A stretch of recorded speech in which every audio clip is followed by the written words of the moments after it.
গত পরশুদিন আপনারা জানেন রাতে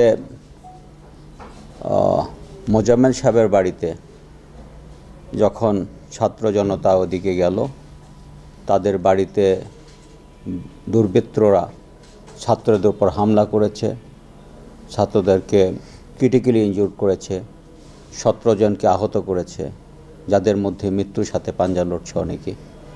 গতকালকে ছাত্র সমন্বয়ক শত ছাত্র জনতা গাজীপুরে আসছিল এটি প্রতিবাদ করতে। তারা শান্তিপূর্ণভাবে প্রতিবাদ করেছে এবং আমাদের কাছে ইনফরমেশন আছে গাজীপুরকে কেন্দ্র করে যারা পতিত সরকার তারা ডিক্লেয়ার দিয়েছে যারা আমাদেরকে ঘুমাতে দেয় না, আমরা গাজীপুরবাসীকে ঘুমাতে দেব না, আমরা জনগণকে ঘুমাতে দেব না। যারা যখন ডিক্লেয়ার দেয় জনগণকে ঘুমাতে দিবে না, জনগণকে প্রতিপক্ষ ভেবে জনগণকে শান্তি দিবে না এই কথা বলে, তখন পুলিশের জন্য এটি একটি চ্যালেঞ্জের ব্যাপার হয়ে যায়। পুলিশ অবশ্যই তখন একটু অ্যাগ্রেসিভভাবে না করলে জনগণকে শান্তিতে ঘুমাতে দিতে দেওয়া, এটি তো আমাদের দায়িত্ব জনগণকে শান্তি দেওয়া। তার জন্য পুলিশকে আরেকটু ভালো করে পুলিশিং না করলে, জনগণের পাশে না দাঁড়ালে এটি আমাদের দায়িত্বের অবহেলা হয়ে যায়। এটিকে নিয়ে স্বরাষ্ট্র মন্ত্রণালয়ে কনসার্ন হয়েছেন, স্বরাষ্ট্র মন্ত্রণালয় থেকে নির্দেশনা এসেছে, অপারেশন ডেভিল হান্ট নামে একটি অপারেশন চালু করেছেন। সেই অপারেশনের অংশ হিসাবে আমরা যৌথ বাহিনী অপারেশন চালিয়ে যাচ্ছি। আমরা আশা করছি গাজীপুরে তারা প্রচুর পরিমাণে অস্ত্র ঢুকিয়েছে, গাজীপুরকে অশান্ত করার চেষ্টা করছে। আপনারা দেখেছেন গত সন্ধ্যায় আমরা পুলিশ ছিলাম, কিছুক্ষণ আগে পুলিশ আমরা ওখান থেকে এসেছি, আমি নিজেও ওখান থেকে এসেছি, কথা বলে এসেছি। ছাত্র জনতা ছিল, কিছু দূরেই আর্মি ছিল, বিজিবি ছিল, তার মধ্যেই তারা একটি গুলি করে একজনকে আহত করেছে। তারা কতটা ডেসপারেট, তারা মানে অশান্ত করার জন্য সকল কিছু করছে।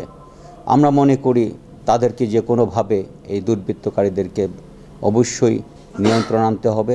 এই নিয়ন্ত্রণ আনার জন্য আমাদের এই দুর্বৃত্তকারীদেরকে অবশ্যই গ্রেপ্তারের আওতা নিয়ে আসতে হবে।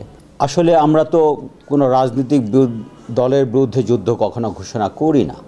আমরা যেটি করি, আমরা যুদ্ধ ঘোষণা করি দুর্বৃত্তের বিরুদ্ধে, আমরা যুদ্ধ ঘোষণা করি সন্ত্রাসীর বিরুদ্ধে।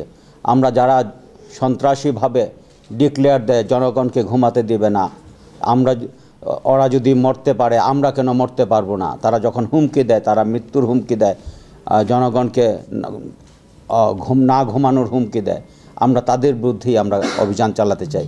আমরা কোনো দলের বিরুদ্ধে অভিযান চালাতে চাই না। আমরা সরাসরি যারা জড়িত তাদের মধ্যে 11 জনের মতো গ্রেপ্তার করতে পেরেছি। আমরা এ পর্যন্ত 82 জন গ্রেপ্তার করেছি এবং আমরা আশা করছি তাদেরকে প্রত্যেককে আইনের আওতায় আনব।